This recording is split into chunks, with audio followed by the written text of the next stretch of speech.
जय हिंद दोस्तों, मैं सेबी पंजीकृत सलाहकार नहीं हूं। यह वीडियो केवल शैक्षिक और सूचनात्मक उद्देश्य के लिए बनाई गई है। जयप्रकाश पावर वेंचर कल लगभग आखिरी सुनवाई हुई है, क्योंकि 2-3 दिन से सुनवाई हो ही रही है। लगभग सभी ने जवाब दिया है। सीओसी और कह लीजिए एक अडानी एंटरप्राइजेज की तरफ से जवाब दिया जाना बाकी है। देखिए गलती कहाँ पे हुई, अडानी से भी थोड़ा सा एक जगह पे चूक हो गया है, बस वहीं। और वो मैं बताया था आप लोगों को, अगर वो चीज़ होता ना तो मुझे नहीं लग रहा है कि यहाँ तक ये मैटर पहुँचता, क्योंकि उसी दिन सब फाइनल हो जाता।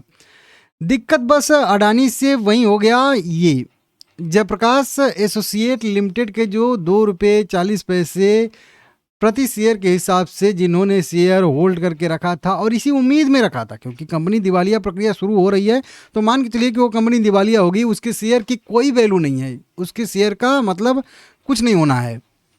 समझिए, देखिए बहुत सारे लोग क्लेम कर रहे हैं कि जैसे कि उनके साथ अन्याय हुआ है, वो वाली फीलिंग मतलब कर रहे हैं। अन्याय नहीं हुआ है आपके साथ, लेकिन जब कोई कंपनी दिवालिया प्रोसेस में जब चली जाती है, इंसॉल्वेंसी में चली जाती है, तो उस शेयर की कोई वैल्यू नहीं है, क्योंकि वो कर चुका नहीं पा रही है। वो कंपनी दिवालिया हो जाएगी, और कंपनी दिवालिया हो जाएगी तो आपके शेयर की कोई वैल्यू नहीं है, सीधा सीधा। लेकिन उम्मीद रहता है कि शायद उस कंपनी में कुछ हिस्सेदारी मिल जाएगा, जो दिवालिया प्रक्रिया में रेजुलेशन पेश किया जाता है सभी कंपनियों की तरफ से, उसमें शायद जो करेंट शेयर होल्डर हैं उनके लिए भी कुछ मतलब इक्विटी शेयर ऑफर किया जाए, जो मैं कई बार आप लोगों को समझाया हूँ। यहीं पे बस इनसे जो है मिस खा गया है, या कह लीजिए कि दिक्कत हो गया है, यहीं पे ये चूक गए हैं अडानी वाले, ठीक है ना, ग्रुप वाले कह लीजिए। और अगर ये चीज़ कर देते ना तो बहुत बढ़िया रहता, और करना सही भी था, क्योंकि उनके लिए स्पेस बाकी था। वो कैसे, मैं समझाता हूँ। देखिए वेदांता का हमेशा से क्या क्लेम है, वेदांता का हमेशा से क्लेम यही है, और उसका मतलब सारा का सारा मुद्दा आके वहीं पे टिका है कि हमारी बोली ज़्यादा थी, उनकी बोली कम थी, लेकिन फिर भी कम वाली बोली को सीओसी ने चुना।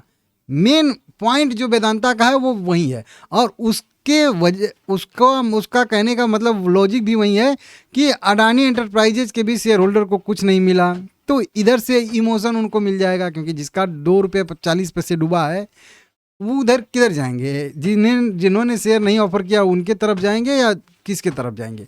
तो यहाँ से उनको लगा कि थोड़ा सा इमोशन बनेगा, लोग हमारे साइड में रहेंगे, थोड़ा सपोर्ट करेंगे, यहाँ से हो गया। और ख़ास करके वो वैल्यूएशन पे हमेशा सवाल उठा रहे थे कि हमारी बोली, इनके कहने का तो मतलब था कि 3400 करोड़ रुपए ज़्यादा थी, लेकिन एक्चुअल जो आरपी ने या कह लीजिए सीओसी ने जो कैलकुलेट किया था, तो उसमें आया था कि प्रस्ताव में लगभग 500 करोड़ का ही अंतर था। लेकिन फिर भी मतलब सीओसी ये मान रही है, या आरपी जो है वो मान रहे हैं कि 500 करोड़ रुपए वेदांता की बोली ज़्यादा थी, और अडानी एंटरप्राइजेज की अडानी एंटरप्राइजेज की बोली 500 करोड़ रुपए कम थी। ये तो इतना आप लोगों को पता ही है कि हकीकत तो ठीक है, सही बात है कि वेदांता की बोली जो है थोड़ा ज़्यादा पैसे की थी, और इनकी थोड़ी सी कम पैसे की थी। वैल्यूएशन टोटल करने के बाद 500 करोड़ रुपया का अंतर था। आपको इंटरेस्टिंग बात दिखाऊं, एक्चुअल में 600 करोड़ रुपए के आसपास जयप्रकाश एसोसिएट लिमिटेड का भी मतलब उस समय वैल्यूएशन था, जो 2 रुपये 40 पैसे। अगर अडानी एंटरप्राइजेज उसी में बस 2% ऑफर कर देता, 2% की बात कर रहा हूँ, क्योंकि 2% उसलिए कह रहा हूँ, 2% या 3% या 2.5% भी रहता तो ठीक रहता। तो इससे क्या हो जाता कि ये जितना इनका पैसा लगा था ना, उतना का उतना उनको मिल जाता 2.5 रुपये के रेट से। वो कैसे, वो मैं समझाता हूँ। देखिए मान लेते हैं कि अभी जो अदानी एंटरप्राइज ये जयप्रकाश एसोसिएट लिमिटेड बिक रही है, वो बिक रही है लगभग मान के चलिए कि 15,000 करोड़ रुपए में। टोटल वैल्यूएशन तो लगभग इसी के आसपास आ रहा है ना। तो मान लेते हैं 15,000 करोड़ रुपए की यह कंपनी बिक रही है, और किसी बंदे ने इनके जो है 2 रुपये 50 पैसे या 40 पैसे के प्राइस पे शेयर खरीद के रखे हैं। वो पहले वाला भूल जाइए, 10 रुपये 12 रुपये, क्योंकि वो नहीं मिलना है, ठीक है ना। तो जो जब अनलिस्ट मतलब ट्रेडिंग रुकी तब की बात कर रहा हूँ।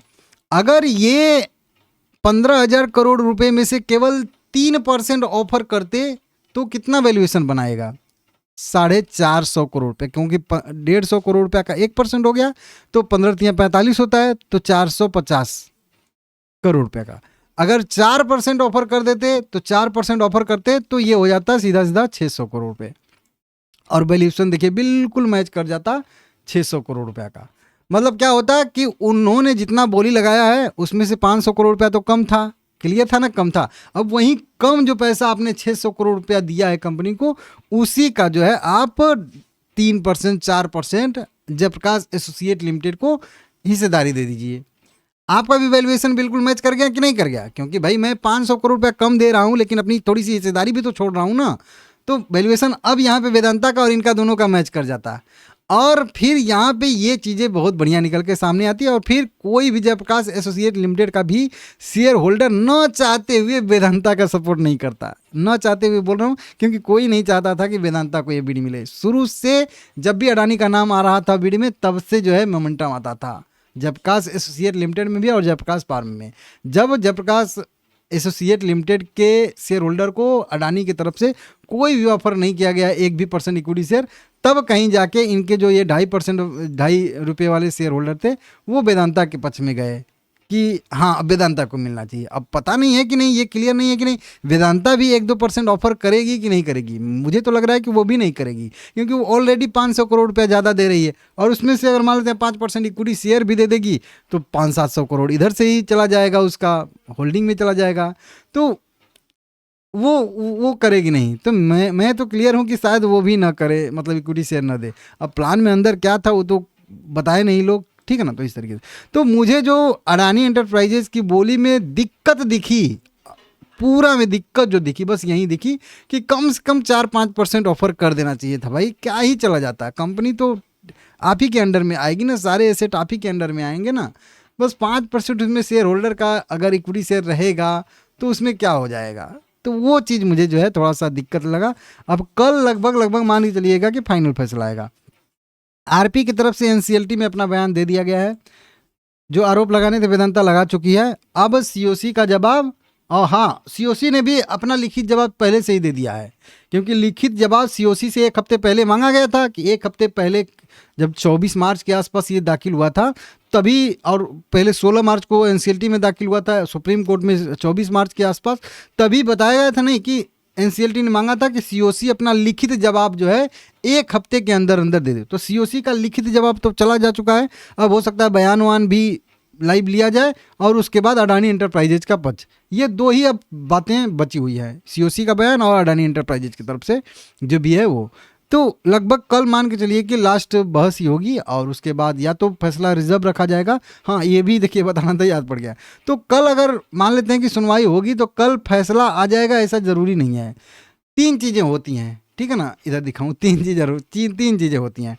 पहला क्या होता है कि पहला या तो फाइनल फैसला आ जाएगा, ठीक है ना, फाइनल जो भी फैसला है वो आ जाएगा और जो है मतलब चाहे अडानी के पक्ष में चाहे कह लीजिए कि वेदांता के पक्ष में, सब फाइनल फैसला, कुछ भी नहीं, ठीक है ना।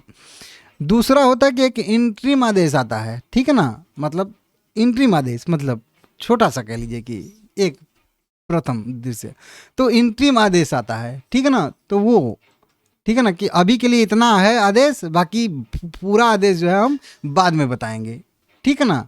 तो वो इंट्रीम आदेश भी आ सकता है। एक चीज़ और हो जाती है कि कोर्ट जब कोई सुनवाई करते हैं तो उसमें बहुत सारे रूल रेगुलेशन उनको देखना पड़ता है कि कहीं कोई रूल कट तो नहीं रहा है, कहीं किसी का मतलब अधिकार का हनन तो नहीं हो रहा है, ये सब बहुत सारी चीज़ें मिलानी पड़ती हैं उनको। तो उसके लिए वो क्या करते हैं कि रिजर्व रख लेते हैं फैसला को, ठीक है ना। अब फैसला जब रिजर्व रख लिया जाता है तो वो हो सकता है 1 हफ्ते में भी आ जाए, 15 दिन में भी आ जाए, 1 महीना में भी आ जाए, उससे भी ज़्यादा टाइम लग सकता है। तो या तो रिजर्व रखा जाए। तो ये 3 पॉइंट कल हम लोगों को देखना होगा। अगर फाइनल फैसला आ गया तो कोई अधूरा ही नहीं है, काम खत्म, ठीक है ना। अगर इंट्रीम आदेश आता है तो फिर फाइनल आदेश का इंतजार करना पड़ेगा, तो इस पर भी दिक्कत हो सकता है। फैसला रिजर्व रख लिया गया तो मतलब सुनवाई तो हो गई है, लेकिन आदेश क्या आएगा उस पे जो है दोमस बना रहेगा कि फिर फैसला किसके पक्ष में जाएगा। मेरे हिसाब से फाइनल फैसला आ जाए तो बहुत बढ़िया है, नहीं तो इंट्रीम आदेश तो आ ही जाना चाहिए, कम से कम पता चल जाए लोगों को कि मतलब जीत कौन रहा है या जीता कौन है, ये तो पता चल जाना चाहिए। रिजर्व रख लिया जाएगा ना तो फिर उसमें वही बेफालतू का हो जाएगा कि कब आएगा कब आएगा कब आएगा कब आएगा, वही चीज़ बना रहेगा। तो इस तरीके से आप लोग देख लीजिएगा। बाकी ठीक है भाई, देखते हैं क्या होता है। सारा का सारा सिचुएशन तो बता रहा है अडानी के पक्ष में ही, लेकिन अब देखेंगे। हम लोगों को कुछ नहीं करना है। अगर आप बहुत छोटे टाइम फ्रेम के व्यू रखते हैं तो यहाँ पे छोटा मोटा प्रॉफिट बुक कर सकते हैं, नहीं तो आप लोगों का वहीं आप 12, 13, 14 रुपये वाला लेवल देख के आए हैं और उस समय बर्दाश्त किए थे, तो अभी तो 19 का प्राइस है, तो अब क्या दिक्कत है? जब 13 देख के आया हो तो 19 में क्या दिक्कत है? होल्ड करिए, ठीक है।